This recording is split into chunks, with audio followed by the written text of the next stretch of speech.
спальные районы, дома как коробки. Хочешь жить — набивай кулаки. Ты такую квартиру собирался брать в ипотеку? Качество проживания жизни зависит от того, в какую ипотеку ты вляпываешься. Взять потребительский кредит, платить гигантские проценты, чтобы купить телевизор. Охрененное решение. Замри, замедлись, наблюдай, слушай Рыбакова. Люблю вас очень. Будь готов к неожиданному. Завтра может быть другим, каким ты не видел его. Я приглашаю тебя стать участником движения успешных людей. Игорь Владимирович, в стране, похоже, резко меняется отношение к кредитам. От постоянного роста мы перешли к спаду. Надо бы вроде радоваться, но есть ощущение, что это тревожный сигнал для экономики. А как вы думаете? Ну, в общем-то, я уже давно говорю, что грядет очень сильный кризис в ближайшие годы. Но он уже идет, и он будет наращиваться. А потом будет еще более разрушительный кризис. Это так называемая вторая волна, она будет гораздо сильнее. И она будет более разрушительной, чем кризис 2008 года. Ну вот конкретные цифры, да. Половину уменьшилась выдача потребительских кредитов, на 30% уменьшилась выдача ипотеки. Все цифры однозначно свидетельствуют тому, что идет закат. Вот они симптомы снижения потребительских кредитов, снижение кредитования экономики. Ну, понятно, что это симптом в целом обнищания, снижения доходов, снижение уверенности людей в будущем. Дело в том, что когда люди берут кредит, когда они знают, что в будущем они смогут его погасить, ну, они как будто бы взаймы берут у будущего. А когда люди перестают брать взаймы у будущего, когда они не видят будущего, вот и все, они его не видят, все, будущего нет. В общем-то, для живого организма это констатация почти что уже перехода в коматоз, ну, в общем-то, ну, вот такая неосознанная подготовка к смерти.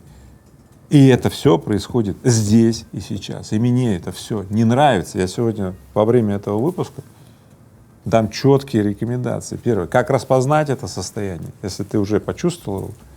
И второе, как прервать это состояние.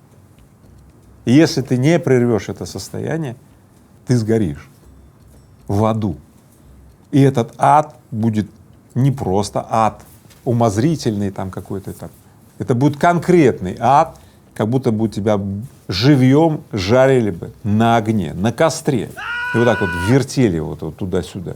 Когда глаза выкалывали, когда на кол сажали, все вы все вспомните. Все эти ужасы инквизиции, все станут явленными, потому что мы окажемся все вот в этом. Какие вы видите для этого предпосылки к новому кризису? Ну, я уже говорил об этом.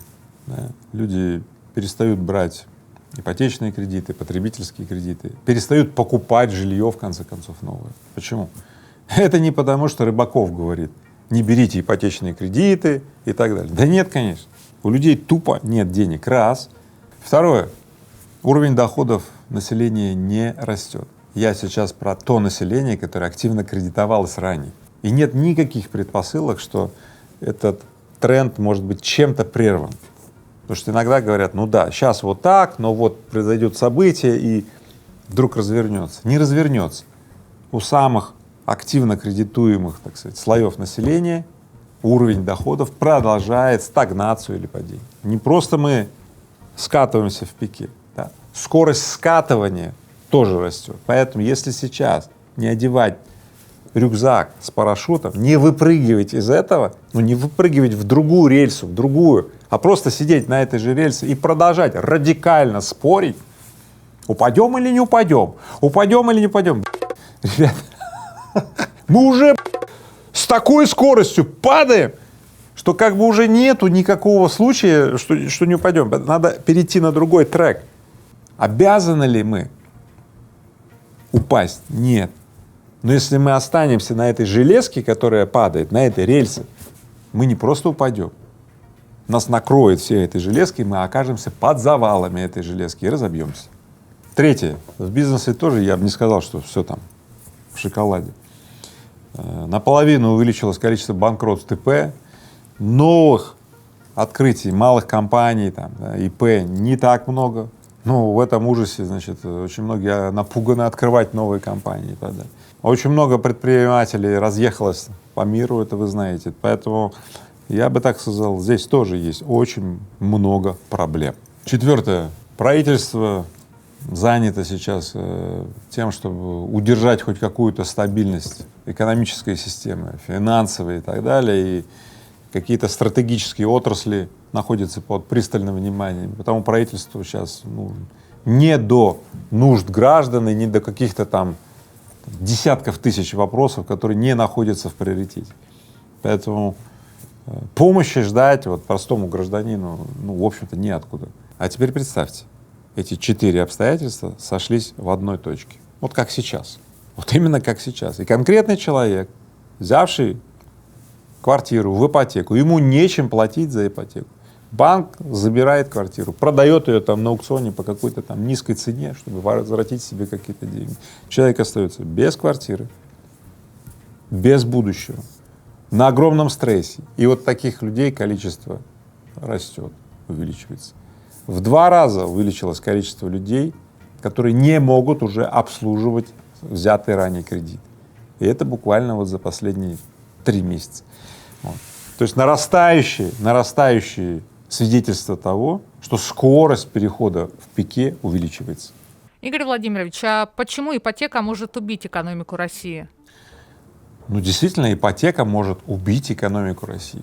Странно, да? Ипотека может убить, но не в смысле, что ее начнут брать, и она убьет. Нет, а то, что ее брать перестанут, строить перестанут. Строительный комплекс — одна из фундаментальных основ сейчас российской экономики.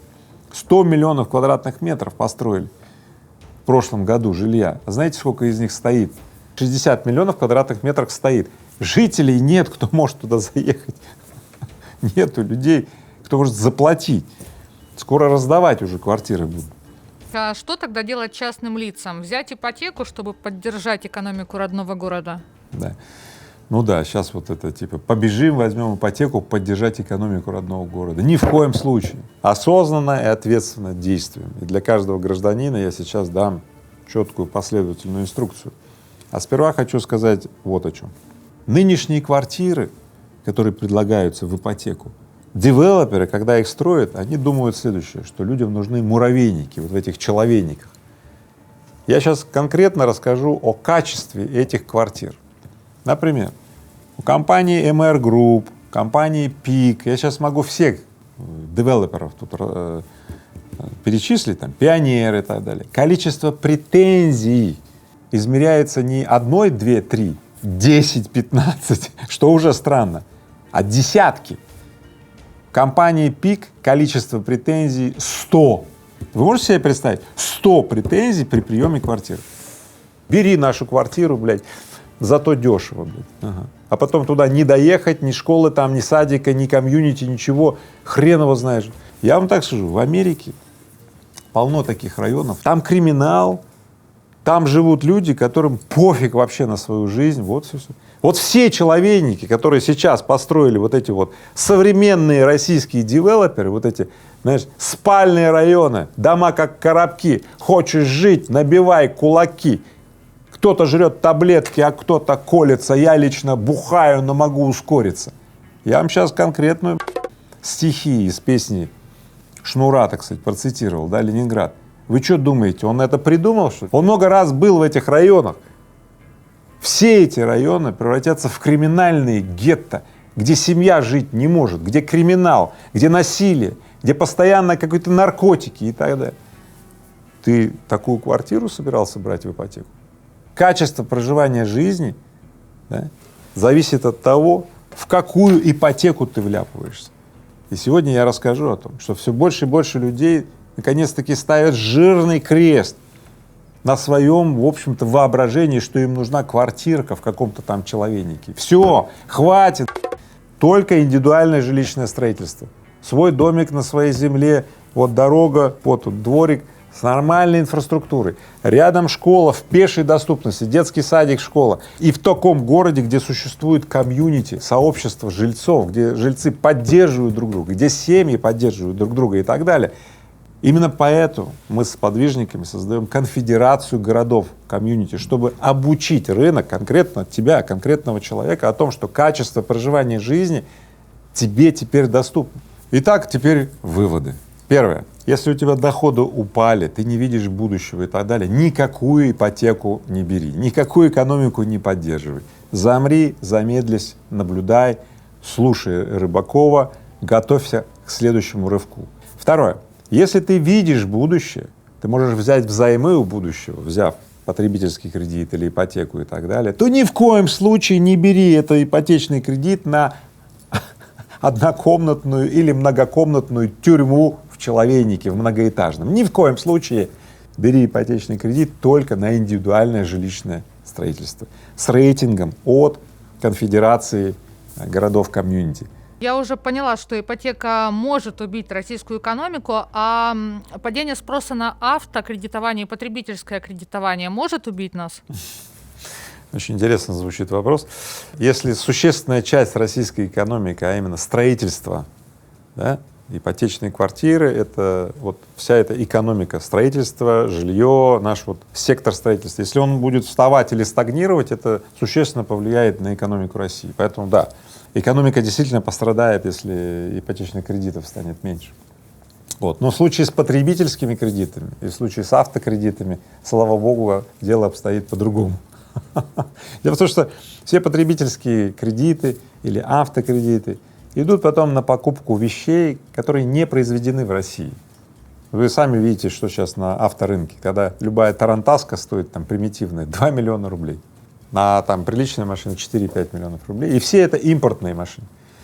Поэтому куда пойдут автокредиты? Ну что, в Китай, на параллельный импорт и так далее. Как это будет влиять на экономику России? Да никак.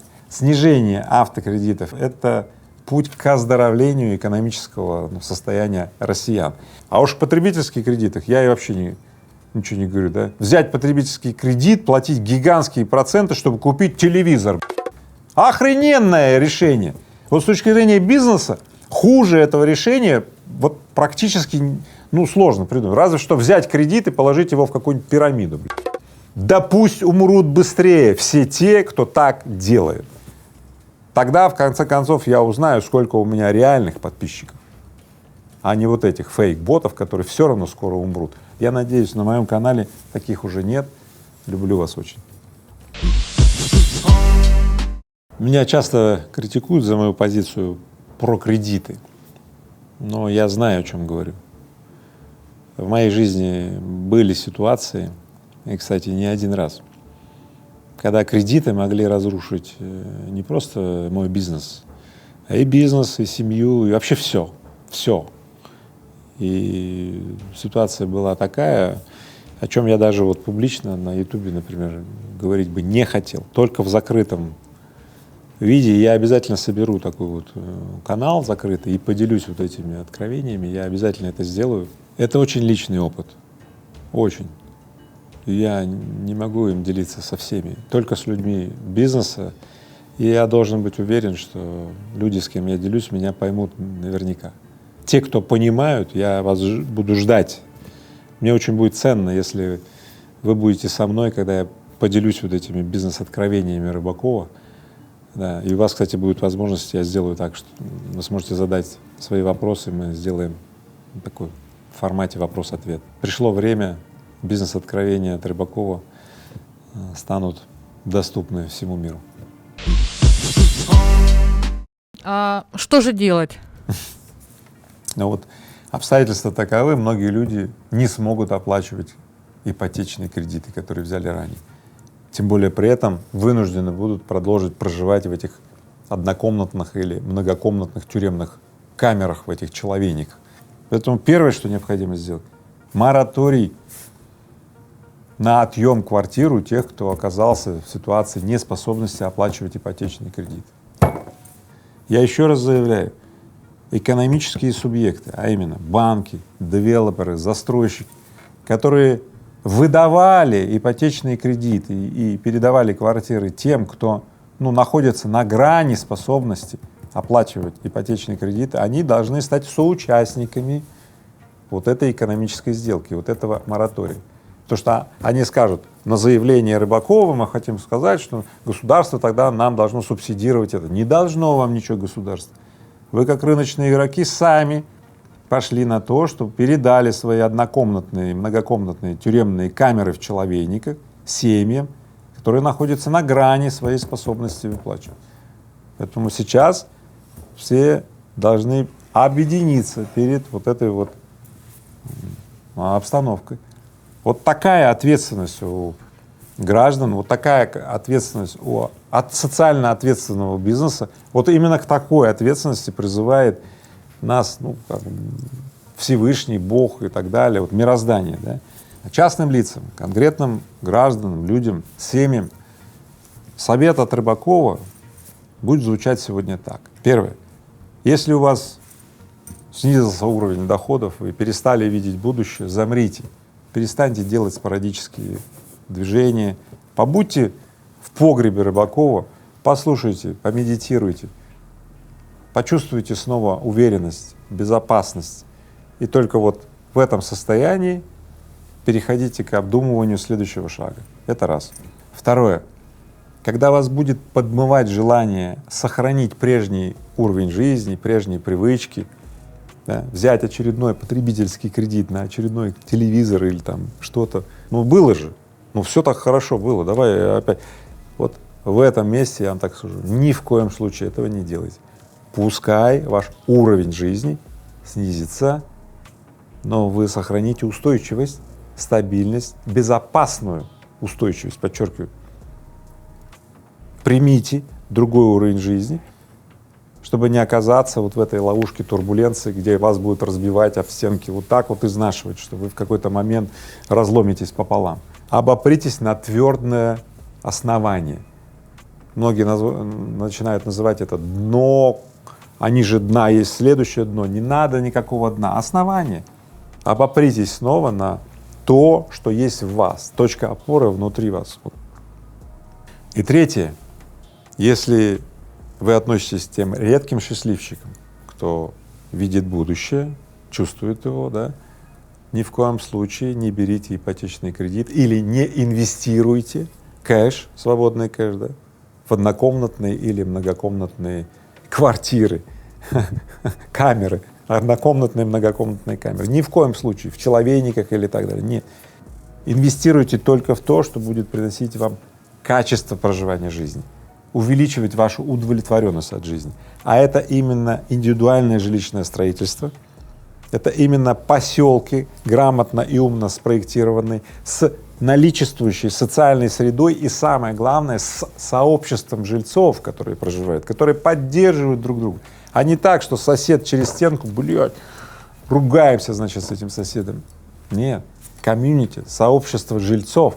И в финале я хочу вас еще раз пригласить в свой безопасный и уютный погреб, где мы можем с любопытством находить то, да, как по-настоящему нам хочется обустроить нашу жизнь. И пребывая в этом вот любопытстве, переходить вот к этим вот созидательным, добавляющим в нашу жизнь мелочам, из которых и будет строиться качество проживания нашей жизни. Еще раз напоминаю, делай как Рыбаков 2 раза в день, и качество твоей жизни улучшится. Спина болеть точно не будет. Будь готов к неожиданному. Завтра может быть другим, каким ты не видел его. Я приглашаю тебя стать участником движения успешных людей.